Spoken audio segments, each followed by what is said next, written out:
भीष्म पितामह की संपूर्ण कहानी पूर्व जन्म से मृत्यु तक। महाभारत एक ऐसा ग्रंथ है जिसमें कई नायक हैं। उनमें से एक नायक भीष्म पितामह भी हैं। सभी लोग जानते हैं भीष्म पितामह ने महाभारत की लड़ाई में कौरवों की ओर से युद्ध किया था, लेकिन बहुत से लोग उनके जीवन से जुड़ी बड़ी घटनाओं के बारे में नहीं जानते।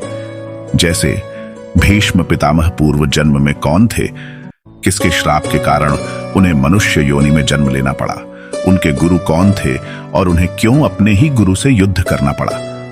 आज हम आप सबको इस लेख में भीष्म पितामह के पूर्व जन्म से लेकर उनकी इच्छा मृत्यु तक की संपूर्ण कथा बताएंगे। पूर्व जन्म में वसु थे भीष्म।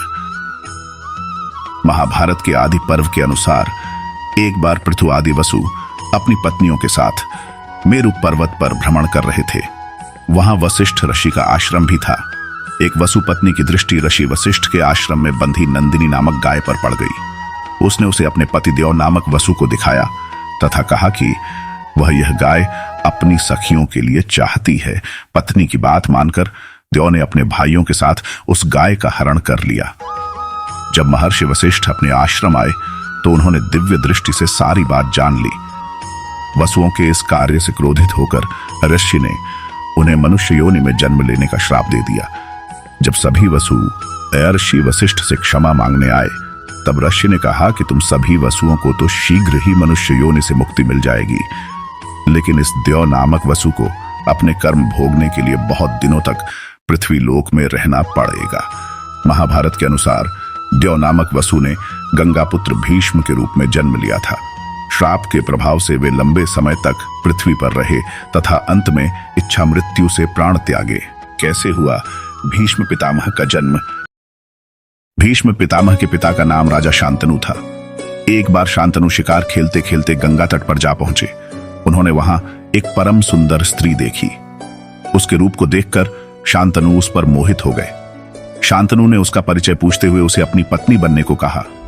उस स्त्री ने इसकी स्वीकृति दे दी, लेकिन एक शर्त रखी कि आप कभी भी मुझे किसी भी काम के लिए रोकेंगे नहीं, अन्यथा उसी पल मैं आपको छोड़कर चली जाऊंगी।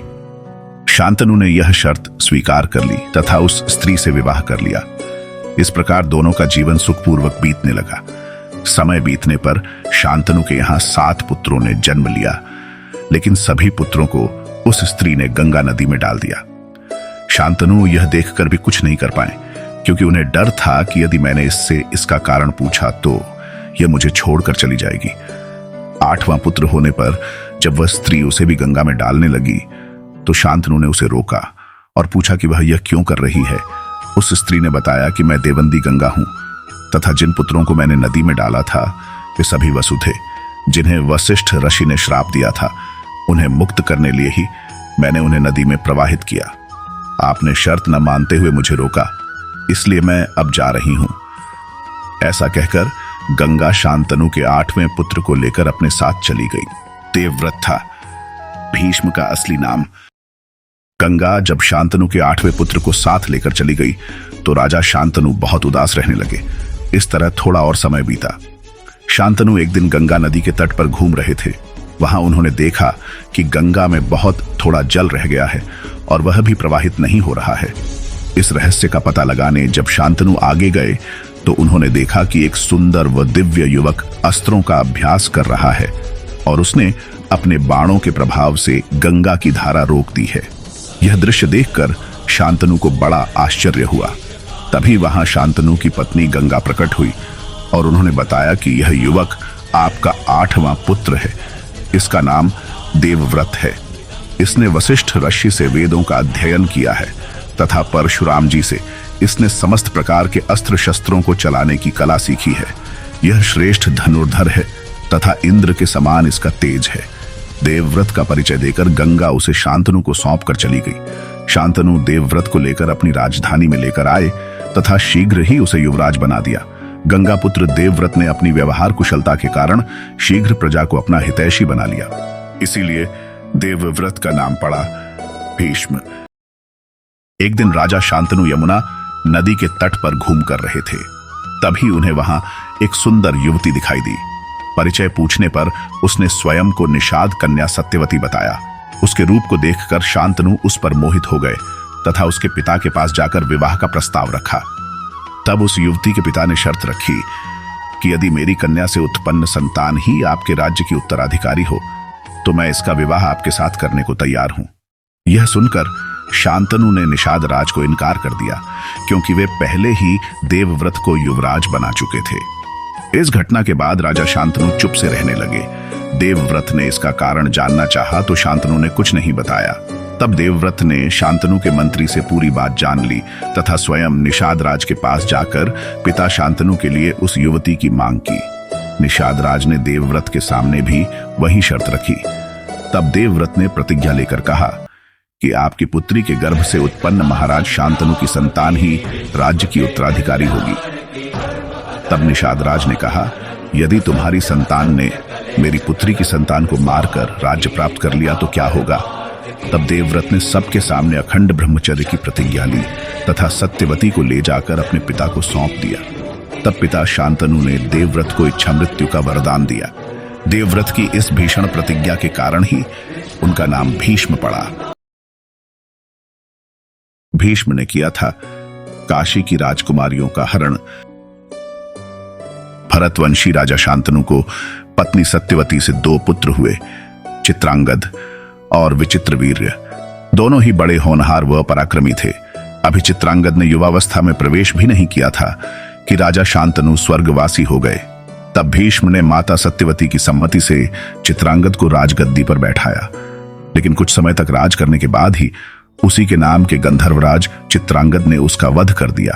तब भीष्म ने विचित्रवीर्य को राजा बनाया। जब भीष्म ने देखा कि विचित्रवीर्य युवा हो चुका है तो उन्होंने उसका विवाह करने का विचार किया। उन्हीं दिनों काशी के राजा की 3 कन्याओं का स्वयंवर भी हो रहा था, लेकिन काशी नरेश ने द्वेषतापूर्वक हस्तिनापुर को न्योता नहीं दिया। क्रोधित होकर भीष्म अकेले ही स्वयंवर में गए और वहां उपस्थित सभी राजाओं व काशी नरेश को हराकर उनकी 3 कन्याओं अंबा, अंबिका व अंबालिका को हर लाए। तब काशी नरेश की बड़ी पुत्री अंबा ने भीष्म से कहा कि वह मन ही मन में राजा शाल्व को अपना पति मान चुकी है।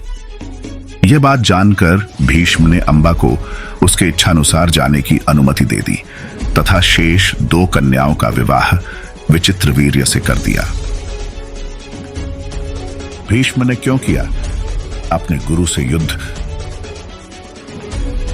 महाभारत के अनुसार भीष्म काशी में हो रहे स्वयंवर से काशी राज की पुत्रियों अंबा, अंबिका और अंबालिका को अपने छोटे भाई विचित्रवीर्य के लिए उठा लाए थे। तब अंबा ने भीष्म को बताया कि मन ही मन किसी और का अपना पति मान चुकी है।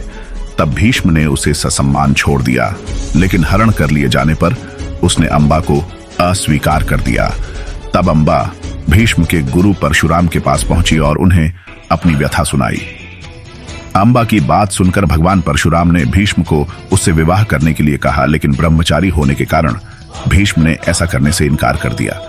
तब परशुराम और भीष्म में भीषण युद्ध हुआ और अंत में अपने पितरों की बात मानकर भगवान परशुराम ने अपने अस्त्र रख दिए। इस प्रकार इस युद्ध में न किसी की हार हुई न किसी की जीत। अगले जन्म में अंबा ने शिखंडी के रूप में जन्म लिया और भीष्म की मृत्यु का कारण बनी। भीष्म ने दिया था युधिष्ठिर को विजय होने का आशीर्वाद। जिस समय कौरवों और पांडवों में युद्ध शुरू होने वाला था, उसी समय धर्मराज युधिष्ठिर अपने रथ से उतरकर कौरव सेना की ओर चल दिए। कौरव सेना में जाकर युधिष्ठिर ने सबसे पहले भीष्म पितामह से आशीर्वाद लिया और युद्ध करने के लिए उनसे आज्ञा मांगी। तब भीष्म ने कहा कि यदि तुम इस समय मेरे पास न आए होते तो मैं तुम्हारी पराजय के लिए तुम्हें श्राप दे देता, लेकिन अब मैं तुमसे बहुत प्रसन्न हूं। तुम युद्ध करो, तुम्हारी ही विजय होगी। तब युधिष्ठिर ने भीष्म पितामह से कहा कि आपको तो युद्ध में कोई भी जीत नहीं सकता, तो हम युद्ध कैसे जीत पाएंगे? भीष्म ने कहा, संग्राम भूमि में युद्ध करते समय मुझे जीत सके ऐसी तो मुझे कोई दिखाई नहीं देता। मेरी मृत्यु का भी कोई निश्चित समय नहीं है, इसलिए तुम किसी दूसरे समय आकर मुझसे मिलना।